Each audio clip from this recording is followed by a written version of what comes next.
All right, welcome to the Fuzz Club.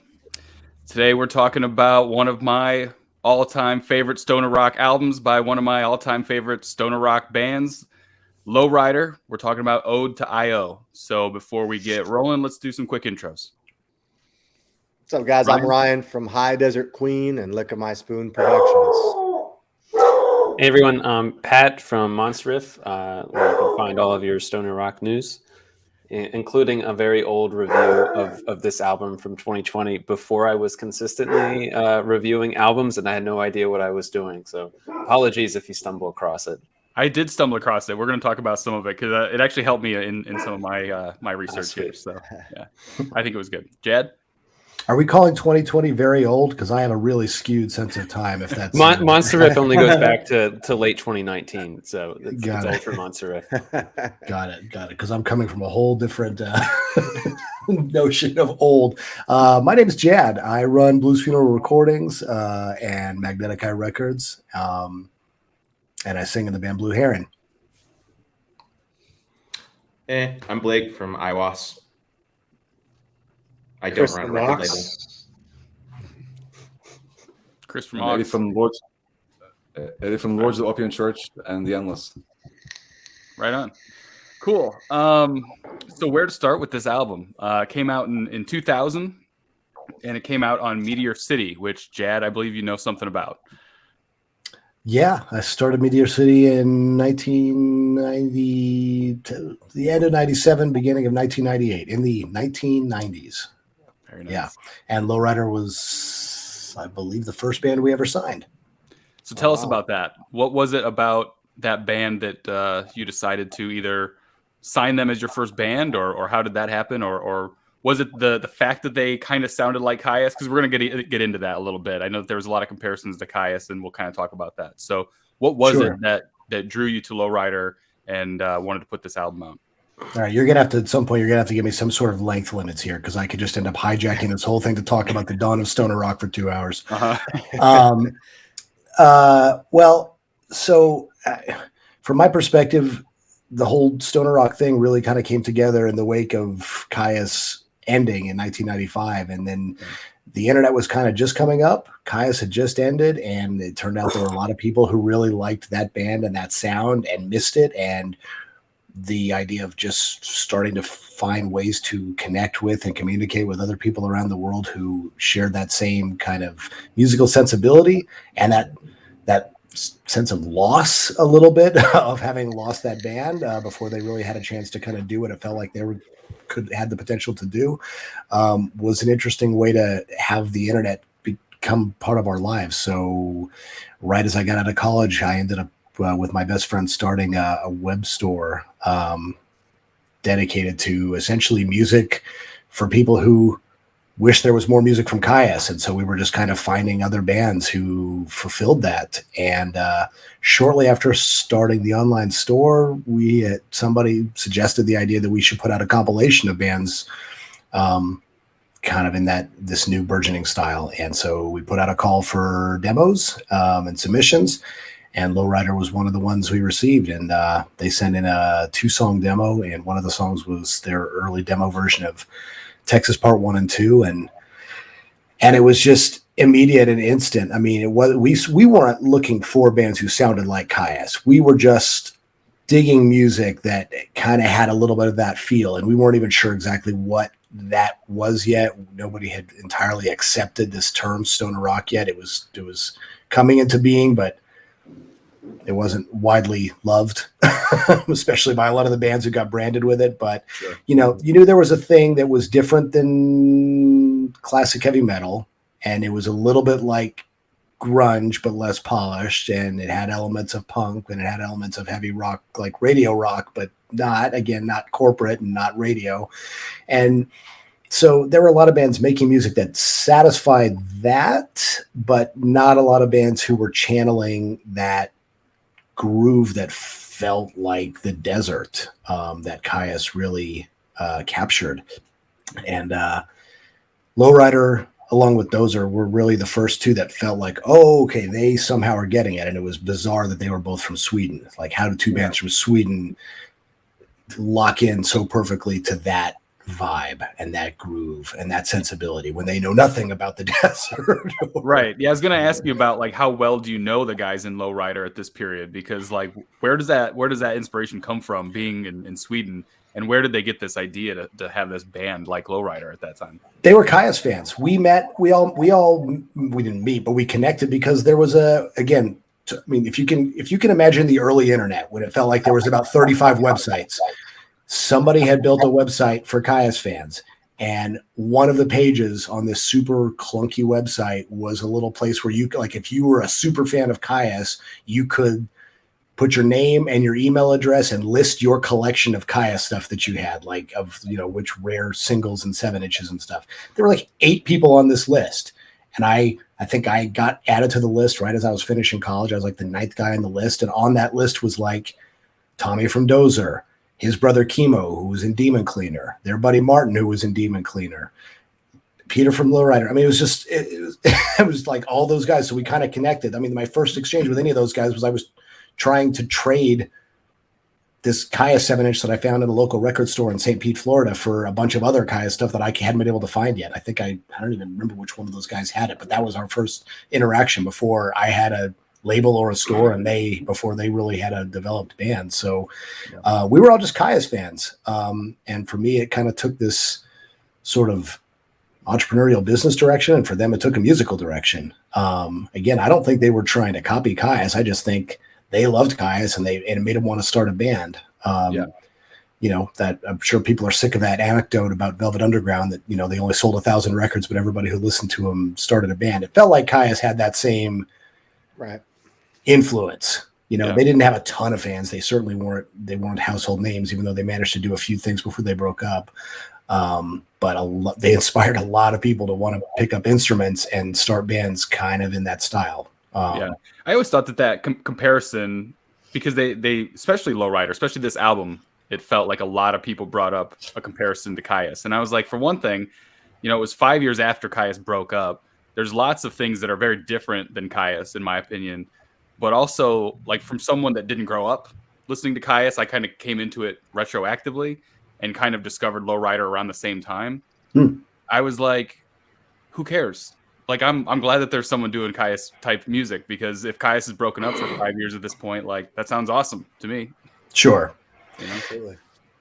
Yeah, I kind of agree with that. I mean, I think at the time, the comparisons weren't really a problem, because it wasn't like they weren't intentionally ripping anybody off, and they weren't ripping off anybody active, even if there was, some obvious influence. It's not like a band who really wanted to sound like Tool and love Tool was trying to play while Tool was also playing, there was. So what was the reception to this album like when you put it out? Because it seems like it's kind of grown in legend almost over the years, especially with a 20-year absence and then putting out Refractions in 2020 and all that kind of stuff. But even like their Wikipedia page is just like, they put out this record, people thought they ripped off Kaya's, the end. That was like their whole page. So what was the reception? Is that the Wikipedia page? Wow. It's something like that, yeah.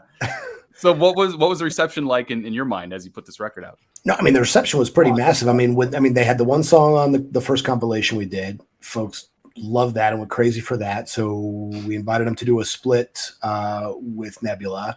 Those songs were amazing. And then that first full length, Ode to Io, was one of the best received and best selling things that we put out. I mean, this is the days when record labels were CDs. So we sold a few thousand of that on CD, which was saying a lot back then. I mean, there was no streaming, and vinyl was it existed, but it wasn't the way it is now. It hadn't come back the way it has in the last 5-10 years. So yeah, but I mean, it was immensely well received. I mean, they did a few little tours, and people loved it. And for a lot of years, people were always asking, when is more Lowrider coming? And I'm going, I have no idea. We weren't really the kind of label to was sort of lighting a fire under people saying, you got to do something. And they just kind of weren't in any hurry. And I can't speak entirely to what exactly. I mean, it wasn't anything bad. They didn't like break up, or people didn't get pissed at each other. They just didn't do what some bands do and stay active. I mean, people moved to different parts of the country, and they all stayed friends, and they would get together and play a fest every once in a while. But they weren't just actively meeting and rehearsing and writing and trying to move forward the way some bands do. And it just, next thing you know, blinked it, it's been 15 years. Jadd, do you know how old the band members would have been at that time? I do. Peter, the singer, bassist, main songwriter, who essentially started the band by himself before kind of recruiting everybody else, was 16 when he wrote Texas. I'm sorry, he might have been 15. I think he was 16 when he sent us the demo that he basically performed everything on, and he recruited the rest of the guys. The rest of the guys were 2 to 3 years older than him for the most part, but all in that same range. But yeah, so he was like 16, 17, I think, when they went to record Otayo, I think he was 17, and the rest of the guys were like 19, 20. So I was wondering about that because like I look at pictures of them and I'm like, man, they look like they're my age, but I was like a kid in the 90s. So like he's not too much older than me then.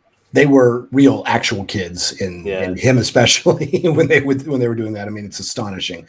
It's like a Silverchair song or a Silverchair band. Right. Well, and it's another funny Caius parallel because Josh Homme was super young when he started Caius. So, yeah.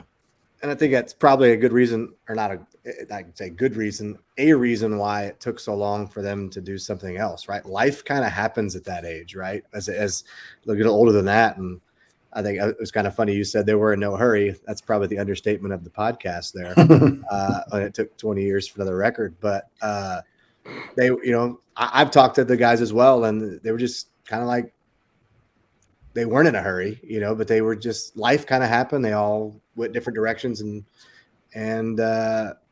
all I know is the 20 years that they waited to write a new album was impressive because the new record was phenomenal. Yeah, but worth the wait. Yeah. Worth the wait. Yeah, absolutely. There's very few bands I might have waited 20 years for. Mm-hmm. Right. Lowrider is one of them for sure. Yeah. Yeah, So it's funny to let's think talk about musicians in their early 20s. That's exactly the time when you probably have the freedom to really pursue music hard, when you have no other real responsibilities pulling your attention away. But it's also the time in your life when you probably have the least amount of discipline and urgency to put the kind of time and effort into it that you must if you really want to make it go. And yeah, absolutely. Yeah. Was there any real like possibility of making like a full living off of a band like this at that time? Like if they would have kept going, if they would have put another record out like a year later, would this have been their day jobs at this point? Or was that not possible?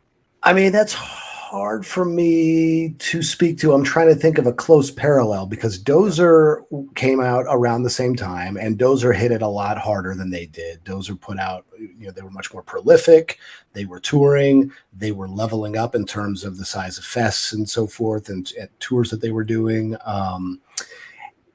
And I don't think that Dozer got to that point either. They definitely got to the point where they were bringing home money on some of their tours, and they were, they actually had positive income on record sales. But I don't think they were at a point where that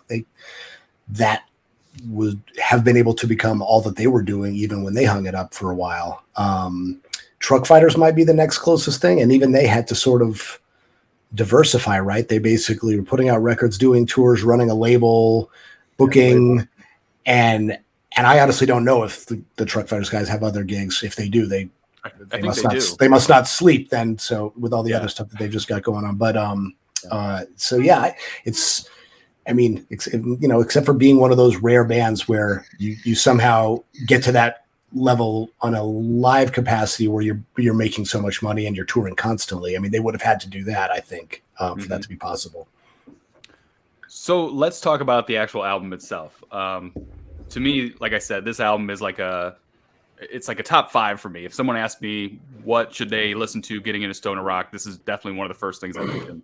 It's fairly simple. It's pretty straightforward stoner rock, which is just what I like. I mean, there's definitely comparisons to Caius and whatnot, but they kind of just have their own version of it. Dozer's a good comparison. But I think that this is just a masterpiece of a stoner rock album. Anybody else have any thoughts on this thing? I mean, I'm kind of, I was listening to that kind of the back and forth that you guys were having, and I don't know whether I'm just the odd one out here, but I think there are so many other stoner rock bands that sound way more like Caius than Lowrider. I think they honestly have their own sound that, especially That's if you why it look was always at so weird that comparison got brought up specifically with this band, specifically with this record so much, because I feel like there are other bands that sound even more similar to me. yeah, exactly. I mean, I found Caius when I was 12, so that would have been '04. And you know, I didn't know there was anything else like this at the time. At that time, Yeah. I found Lowrider several years later, and while I heard certain similarities, I mean, you can tell they're using like a neck pickup, they're using probably a fuzz pedal or an overdrive pedal, you know, pentatonic scale riffs, things like that. I thought the Lowrider was doing something actually really, really different than Caius. So I didn't know if anyone had any similar thoughts about that, especially re-listening to it. Because I was reading up on Lowrider again, just to kind of refamiliarize myself. And I saw a lot of stuff like you were saying, Ryan, about the comparisons to Caius. Like even in their bio on either Spotify or Apple Music, I can't remember which, it name drops Caius of saying that they got compared to them. And I mean, I get the comparison. It's the same genre, but I don't compare, you know, Black Sabbath and Led Zeppelin. Right. Right. Yeah. I do think the Caius reference is interesting because I found Lowrider through Caius. Mm-hmm. You know, I think their order was I found Caius, of course, and then I discovered Dozer first, and then I found Lowrider probably around 2001, maybe not too long after the record came out. And I didn't think it sounded like Caius. I think the groove is there. I mean, the groove, like the thing that makes Caius to me stand out is their groove. I mean, their rhythm section is just stupidly talented. And the same with Lowrider. It just grooves, and it has that kind of like what I call stoner rock, something that's heavy rock that's derived from blues and the desert, and this kind of the music moves. And they have Black Flag playing blues songs. Yeah. See, they have that, but I don't think I don't think they sound like Caius at all. They're in my opinion like fuzzier, you know, and than Caius is, and I don't know. I think that I can see the comparison because there's not a lot of bands that they're, I guess, one of the first bands that spawned after Caius that kind of made waves, but yeah. I mean, now at this point, when there's like this whole like resurgence of stoner rock and all these bands and all this everything, now it seems silly to even make that comparison because it's like, duh, yeah, we know everything sounds a little bit like Caius for obvious reasons, but I guess maybe at that point when there was like 6 bands, exactly, maybe it made more sense. And five of them from Sweden. Yeah, right. How's that even? How's that even happen? But yeah, I think they're definitely Lowrider is more vocally melodic and varied than Caius. To me, like Caius has that kind of less dimension in the vocals for sure. Aggressive, right? The aggressive Caius. Yeah, Caius is kind of more, like it's a drier, almost like this guttural scream or throat scream, where the Lowrider stuff varies. It's got a bit of that, but then it's got a lot more melody and some harmony here and there and stuff too. I love the vocals in this record, and I didn't realize that until I was listening. I listened to it a couple times in the car today and really kind of listened into all of the layers they have on the vocals and just his approach. Like I found this, there's this review from DudeMan88 on Rate Your Music. Blah, blah, blah, something about Caius. While fairly solid instrumentally, if not a little samey, the vocals are almost a deal breaker. It's all of John Garcia's attitude with none of the chops. And I think that's wow. I disagree with that wholeheartedly. Yeah, well, disagree even more if I read the whole quote. But I think he does such a good job of, like, he's not the world's greatest singer, but what I appreciate about him is he just brings it on every song. And there's that emotional impact in his vocals.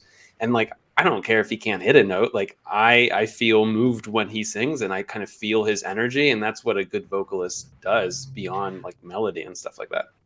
I'd almost say that vocally this album could be seen as more influential than Sky Valley or Blues for the Red Sun, because it is like, I mean, I guess I see what the guy is saying about chops. Like John Garcia is kind of a one-of-one vocalist. Yeah, exactly. But it was Peter, right, Jadd? I mean, Yeah, he Peter's does singing. most of the vocals. They both sing. Peter and Ola also sings, And like Ola, the sort of higher register stuff. The Okay. higher register Yeah. cleaner stuff is the other guitarist. But yeah, mostly Peter.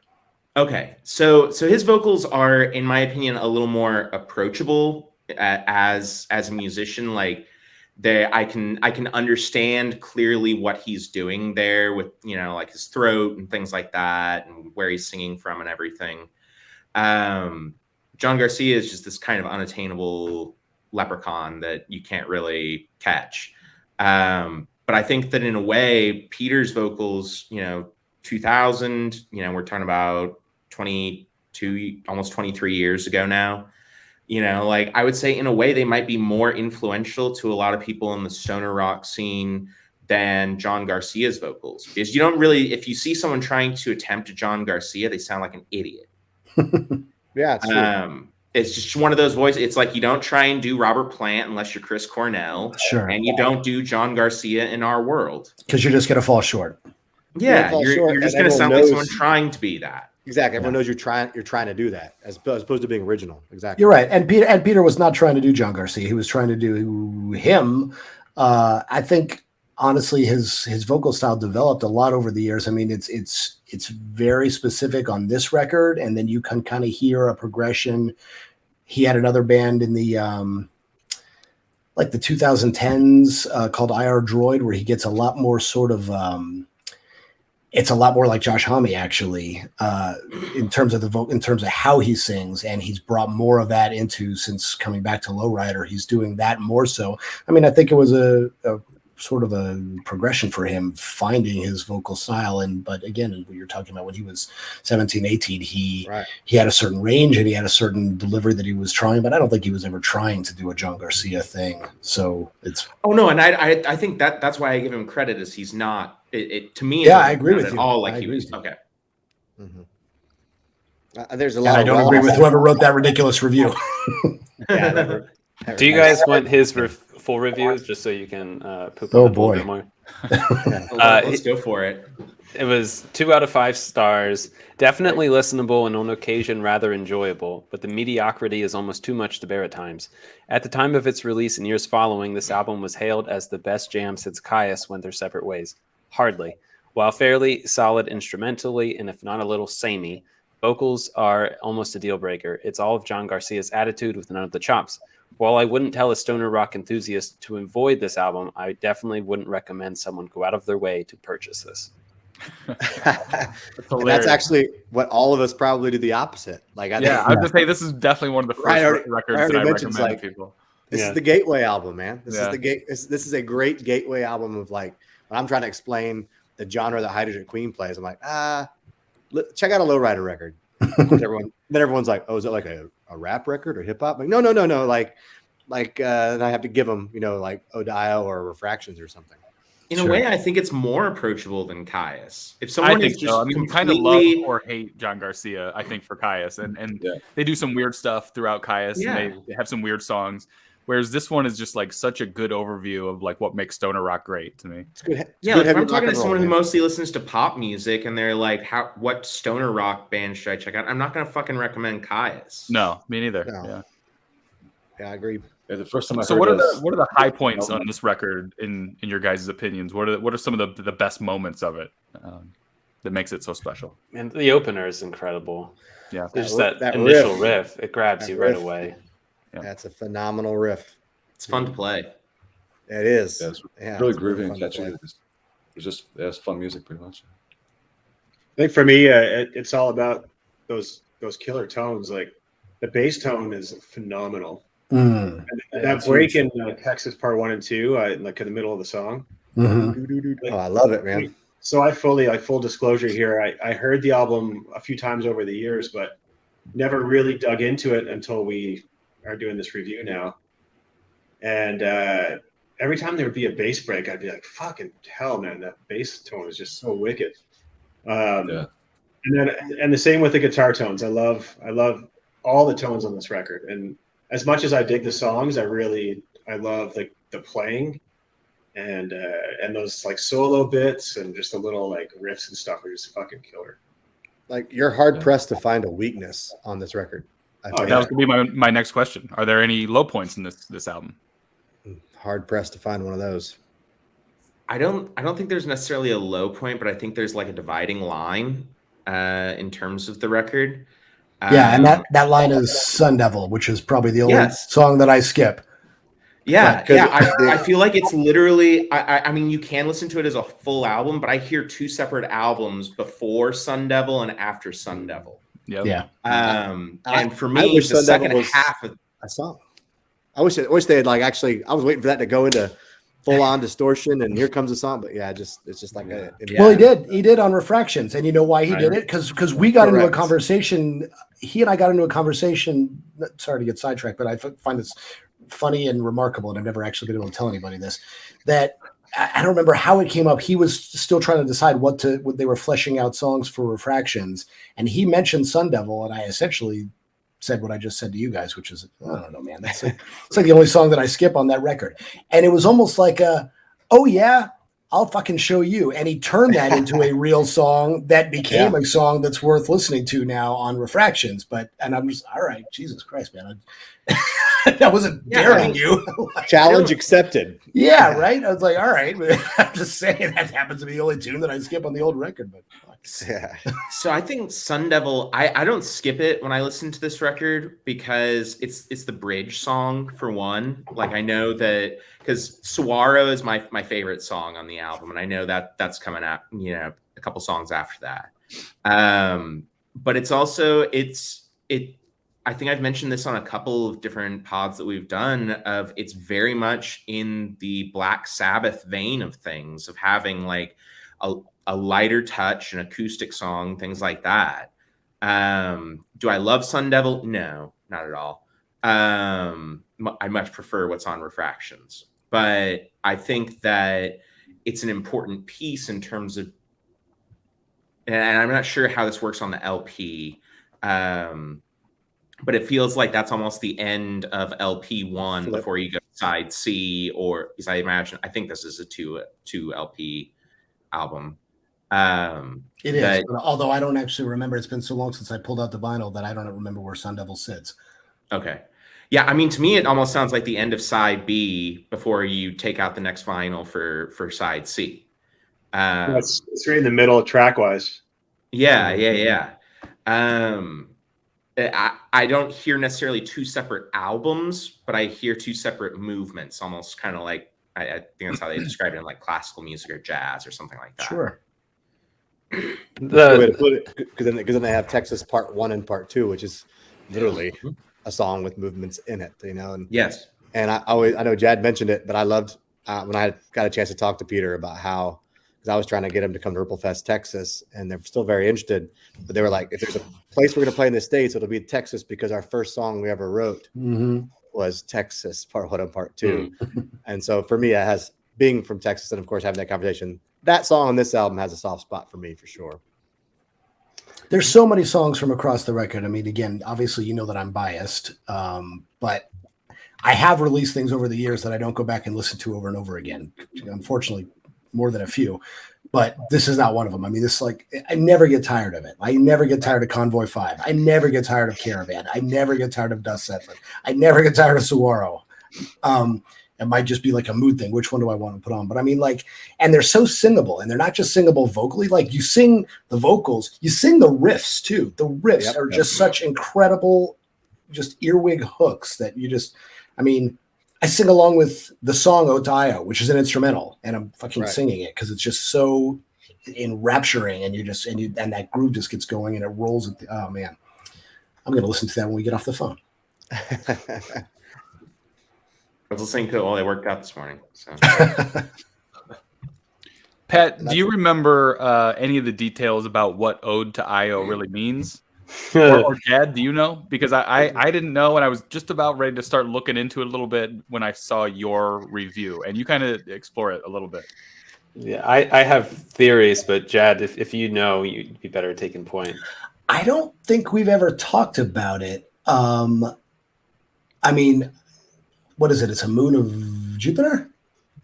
Yeah, and it was partially instrumental in helping us discover that the Earth goes around the sun instead of the sun going around the Earth. So that discovery was very important to like humanity and our understanding of science and the cosmos.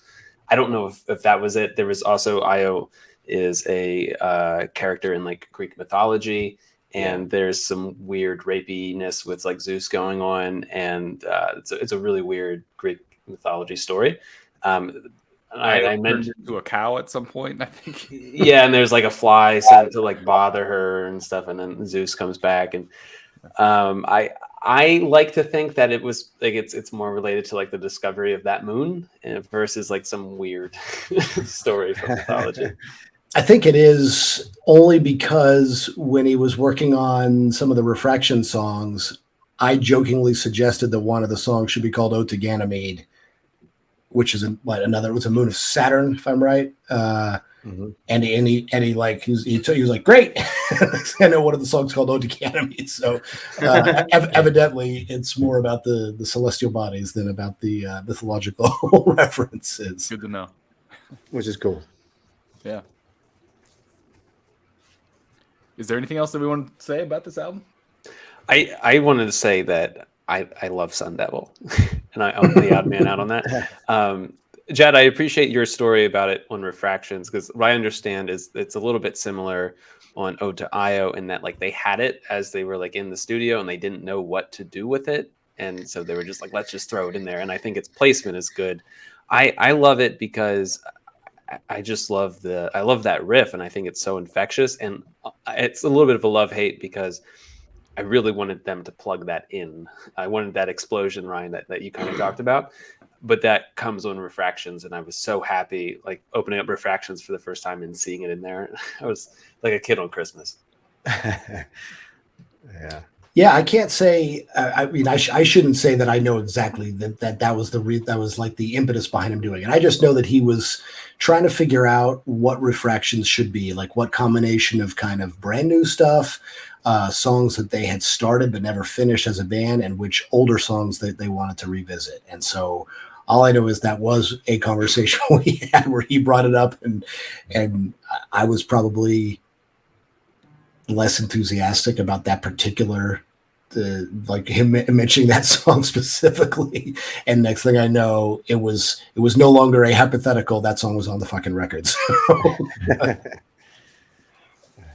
So Jadd, I think I pressed you a little bit on this when I talked to you on the podcast quite some time ago, but do you know what Lowrider is up to currently, and when can we expect a follow-up to Refractions? Yeah, they are working on both their next, sort of simultaneously working on their next album, and then the split with Elephant Tree. So I'm releasing the split with Elephant Tree.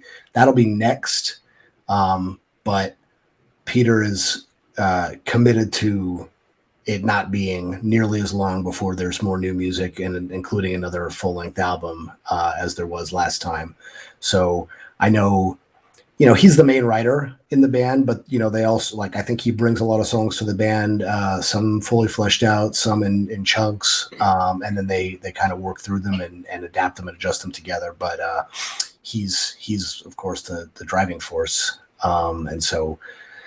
And he has a lot on his plate. He has a lot of, he's being both in a band, having a job, being a professional designer and art director, and video director and so forth. So, but he's making it happen. And I just got a message yesterday from the guys from Elephant Tree that they're like three or four songs along on writing their portion of that record too. So, if all goes well, it's going to be a split that contains couple of songs from each band that are just on their own, and then one or two songs in which they do some sort of collaboration. And I'm trying not to overstate or get myself overexcited about what that's exactly going to mean, because they're two of my favorite bands that I've ever had a chance to work with. And so, however that ends up coming into being, I'm pretty stoked about. But that should be, well, it has to be next year, because it'll be the last release in the current post-wax series that I'm in the process of releasing. So we're 4 releases along as of Dead Meadow coming out. So the other 5 will be next year, and they will be last in order to give them the maximum amount of time to get their shit together and pull out some great tunes. Very cool. Well, good news. So good news is we don't have to wait till 2040. Yeah, That's correct. You definitely do not have to wait till 2040 for at least a split. Okay, good. And beyond that, I promise nothing. I have a quick question. How did the Nebula Lowrider connection happen? That was actually through myself and my best friend and partner Aaron with Meteor City. So I've told the story before, but Nebula was on tour and they had stopped off in Fort Worth. There was a record store called Archie's Rock Shop, and we were selling records to Henry Vasquez, the guy who ran that.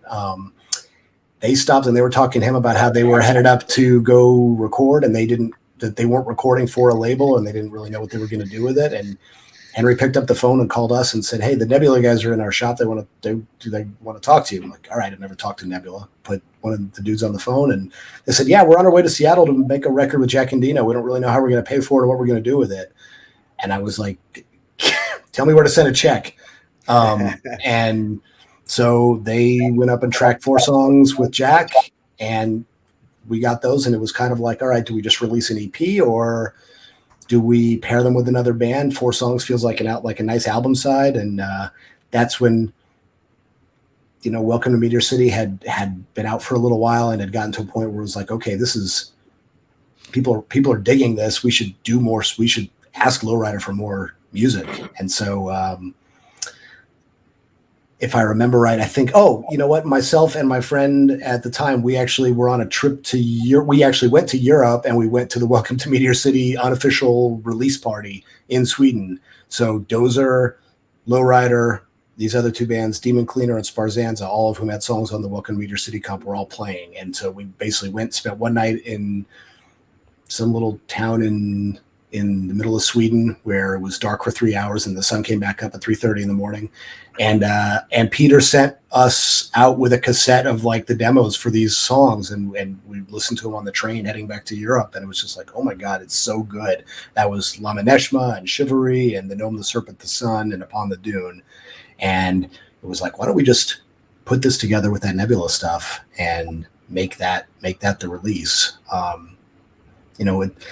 Splits now and for 15, 20 years have been pretty common. At the time, we kind of felt like we were semi-making stuff up. It's like, not that we hadn't heard of splits before, but nothing was as established as it is now, whether the sound or how a label does stuff or how a label makes decisions. We were just like music fans who were in the middle of learning how to run a record label while being fans. So it was like, yeah, this would be great.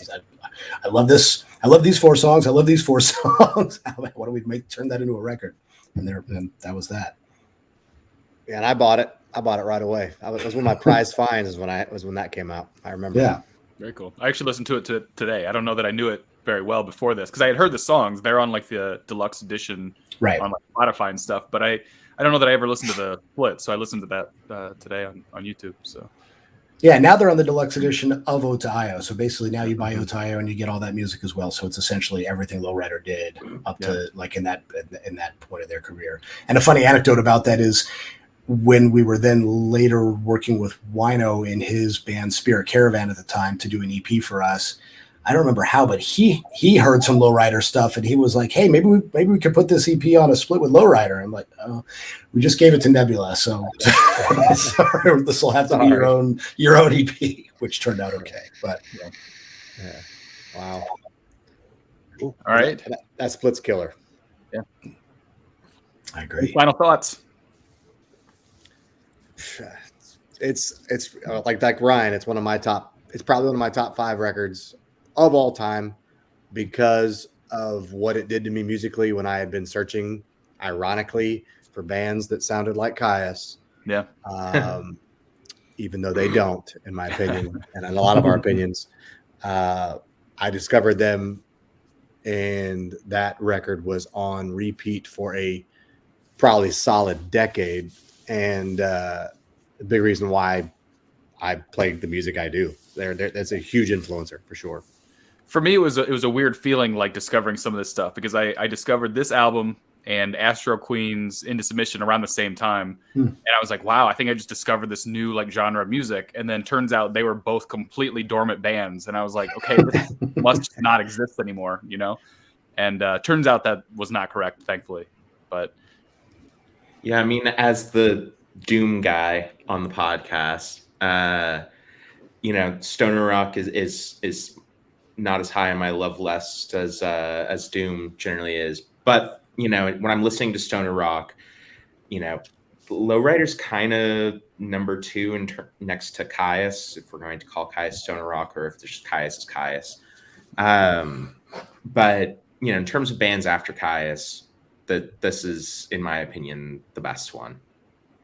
Well, and if you want, and if you're going to categorize Caius, for me, it was always desert rock, which people use these interchangeably.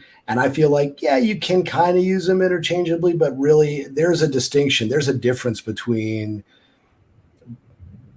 that particular sound. And as much as it's maybe a contradiction to call bands like European desert rock, because what is that?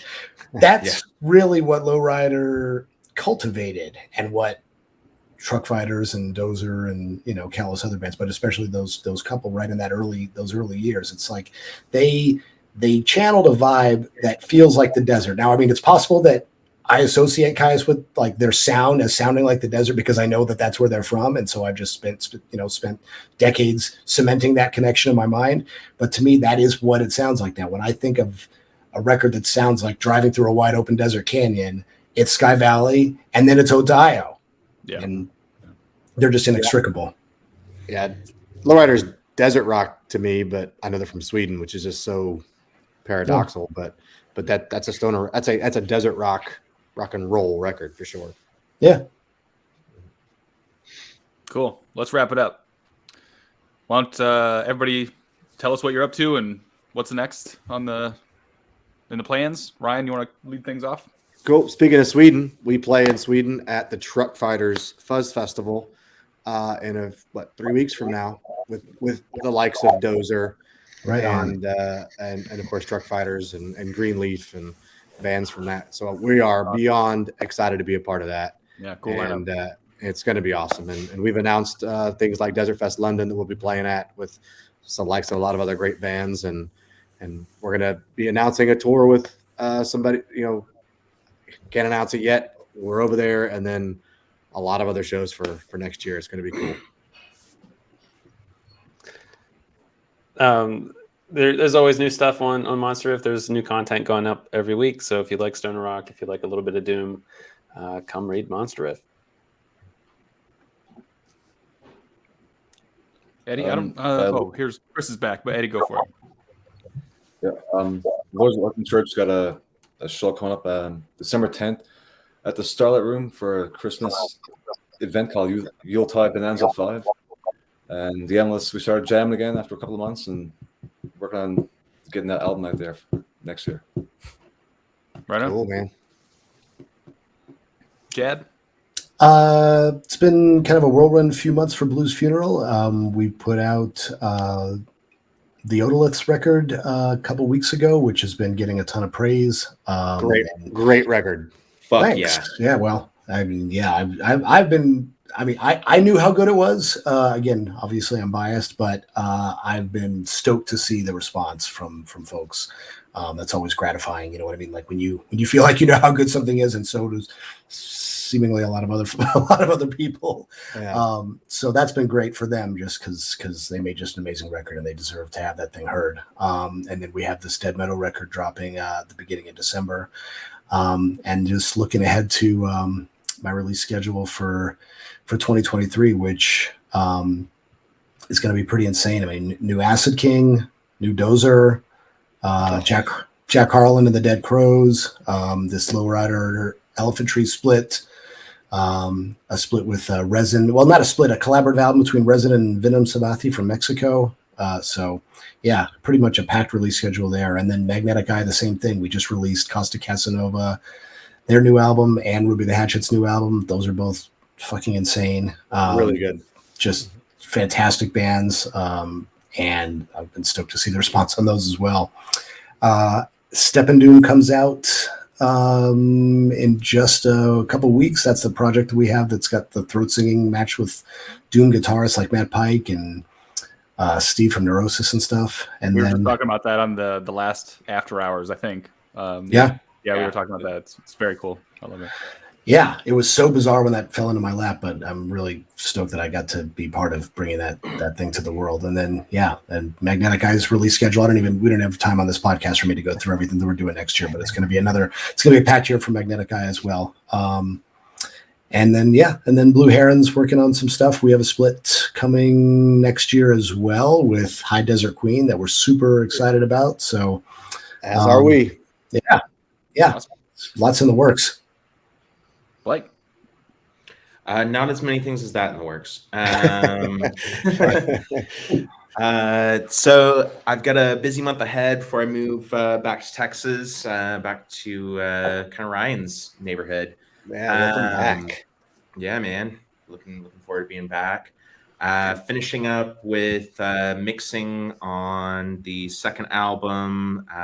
Talked to my engineer this weekend, and that's looking to be done probably in the next couple weeks. Then sending it off to masters, and we'll see what happens from there. And then just found out today I am working with two of the guys from Secrets of Lost Empires to do a one-off show, kind of as my farewell to Phoenix on December 8th. So if you're in the Phoenix area, we're playing the Blues Bar and gonna have a cool set of kind of jams and improv and psych stoner stuff. So should be a really good time. Cool. Cool, man. Well, Kris keeps appearing and disappearing from Aawks, so everyone go check out Aawks. I'm sure they're up to something, but he's probably not going to be here for the wrap of this episode. So, all right, everybody, go check out Ode. Absolutely. Yeah. Thanks, you guys, for having me once again. Awesome. See you guys. Thanks, Jadd.